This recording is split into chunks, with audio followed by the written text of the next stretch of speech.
México está formado por una gran diversidad de pueblos, comunidades y sectores sociales que constituyen la mayoría de la población del país.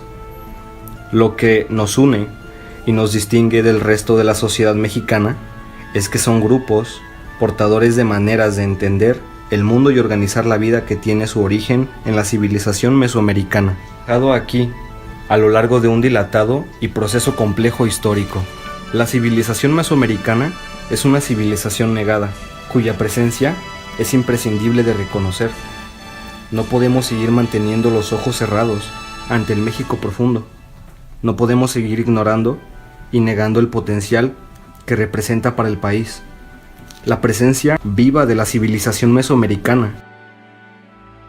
Cuando se propone aquí una reflexión sobre el dilema de la civilización en México, es la necesidad de formular un nuevo proyecto de nación que incorpore como capital activo de todo lo que realmente forma el patrimonio de los mexicanos. La gran diversidad del pueblo constituyente se conceptualiza como grupos que tienen origen en la civilización mesoamericana. Es una civilización negada cuya presencia es indispensable. La descolonización de México fue incompleta, ya que se obtuvo por medio de la independencia, pero no se eliminó gracias a los grupos que ya no habían renunciado a proyectos encuadrados, en donde la civilización de México profundo no tiene un avance. Es así que no podemos ignorar las necesidades de formular la civilización de México a través de conocimiento y las aptitudes, y por medio del comportamiento, y por el consumo y la producción. El primero es el universo de lo indio, la persistencia de la civilización mesoamericana, que encarna hoy en pueblos definidos, y también los llamamos comúnmente como grupos indígenas, pero que se expresa también de diversas maneras en otros ámbitos mayoritarios de la sociedad nacional, como podrían ser aquellos grupos campesinos y también urbanos, cuyas culturas tienen que ver con lo indígena, sus ritos, sus fiestas, su alimentación, sus valores. El México profundo es parte de la inconsistente colectivo, por así decirlo, de todos los mexicanos. Una de sus principales características es que a pesar del tiempo y de la intencionada negación que se ha hecho de él por el grupo invasor, ha permanecido inalterable en sus valores esenciales, ha resistido y resistirá, porque eso es lo que realmente somos y lo que realmente tenemos para salir adelante. El México imaginario es todo lo demás, un país minoritario que se organiza según normas, aspiraciones y propósitos de la civilización occidental. Es minoritario porque, aunque no lo sepamos, la mayoría de los mexicanos pertenecemos al México profundo, solo que nos hemos empeñado en negar la parte sustancial de nuestro ser nacional. La historia de México se reduce a una doble tradición. La primera sería que se ha hecho un deliberado e ilegítimo manejo ideológico de lo indígena. Y dos, a pesar de esto, nos hemos empeñado en renegar del mismo. Algunos padres prefieren que sus hijos no hablen la lengua de sus antepasados. La desindianización sería el proceso que, en un porcentaje mayor o menor, habríamos vivido todo lo que ahora nos conducimos como occidentales en nuestras vidas cotidianas. Los pueblos de México profundo crean y recrean sus culturas, refuerzan sus hábitos propios y privados y hacen suyos elementos culturales ajenos para ponerlos a disposición de la comunidad. Los grupos dirigentes hablan de un proyecto imaginario que dan las pruebas finales de su invalidez. Los grupos dirigentes del país nunca han permitido que el avance surja de la cultura que siempre ha existido y que ha servido para la sobrevivencia de los mexicanos, y solo llega a ser una aspiración de un avance. Todo el patrimonio cultural pasa al olvido.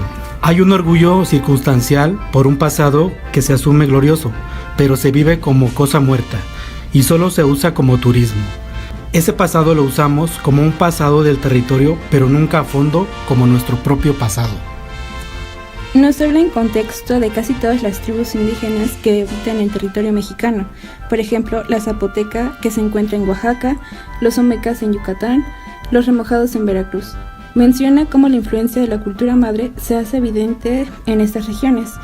El indio reconocido para evadir el problema de la indianidad en México, implantándonos la idea de que este sector de nuestra comunidad es un depósito donde podemos votar a nuestros antepasados y dejarlos a un lado. en un México profundo, y con esto provocamos que algunos miembros de las comunidades indígenas se avergüencen de sus orígenes, ocasionando una negatividad en su lengua nativa, en sus ropas típicas, en sus costumbres. Con esto opacamos nuestros orígenes, nuestro pasado, nuestra cultura y todo aquello que conlleva a nuestro nacionalismo, y volvemos al tema de la colonización. En general, se estima que aún sobreviven 56 lenguas indígenas. Guillermo Bofill Batalla nos explica y nos hace notar cómo es que existe esta parte de cómo negamos nuestra cultura, cómo tenemos arraigado esto de querer aparentar algo que no somos, cómo tenemos resocialización, pues preferimos adoptar la mayor parte de veces lo que los conquistadores traen consigo. Es una lástima que sigamos viendo de esa forma a nuestro México profundo, con la única idea de civilizarnos.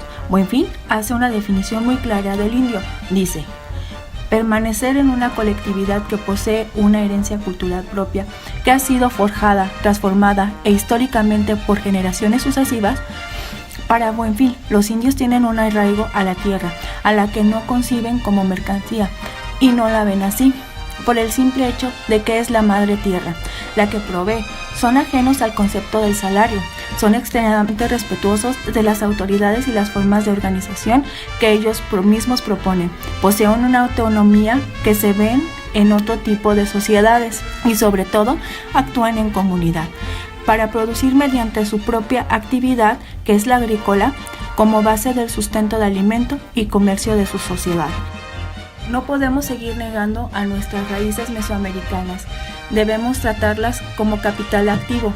Buscar la democracia, pero no aquella que viene del México imaginario, de aquel que viene de las clases altas. Buscar la democracia real que viene desde el pueblo. Darle el valor a los indios. Dejar de presumir zonas arqueológicas de manera ajena como algo que no nos incumbe. Debemos de tener sentido de identitario y así darle el valor a nuestra herencia mesoamericana.